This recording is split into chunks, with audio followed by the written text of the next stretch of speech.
It can be really tough to know exactly how high you need to go and what terms you need to give in an offer in a competitive situation. So to help my clients understand the level of competition and how that's going to dictate what our offer needs to be in order to get the W and actually get the home, I've come up with a little bit of a, we'll call it a rule of thumb, if you will, on what to do in certain situations. So this is based off of the competition level that we have, not the price of the home or anything else, but purely off of competition. So if you are in competition with 0 people, no other offers, that is your opportunity to be able to get something at list price or potentially under list. It's also another opportunity for you to get some seller's assist, get those inspections that you want, and all of the stuff that's out there that we have not been seeing a lot in a lot of the contracts that have been getting written over the past 2 years.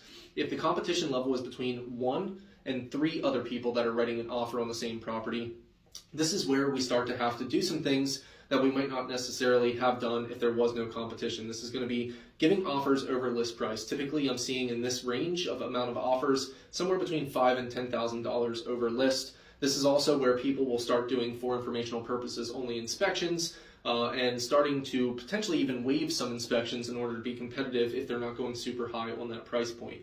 So then the next level of competition would be three to 5 offers that you're competing against. This is where the competition starts to get a little bit more fierce. People start doing things a little bit more crazy. This is where you'll start seeing prices go anywhere from $10,000 to $15,000 over list. And this is where you'll start really seeing people waive those inspections. And this is also where you'll start seeing people typically start to add in value through an appraisal gap coverage. This can be a standard amount of $3,000, $5,000, $7,000, or they can put a blanket statement in there, completely eliminating the need for an appraisal altogether.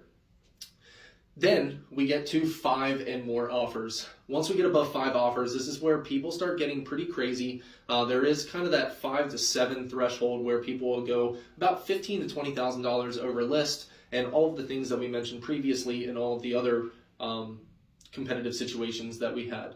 Then we have 7 and above, which is really when things start to get haywire. This is where people start putting in offers $30,000 plus over list, waiving home inspections, putting ridiculous amounts of appraisal gap coverage in there. This can be as much as $20,000, $30,000, $40,000, $50,000. This is also when you'll start seeing cash offers come into play that don't have any appraisals whatsoever, and just really, really strong things are happening in these offers, like paying transfer tax for the seller, sometimes even paying their own agent's buyer's commission and not having the seller pay for that as well. Just another way to get more money into the seller's pocket and get that offer accepted. So when you're out there and you're dealing with these different levels of competition, hopefully this can help serve as a guide to give you some info. This is not a perfect science, but it is a good rule of thumb out there to give you some idea of what you need to do in order to get these offers won if you're in that level of competition.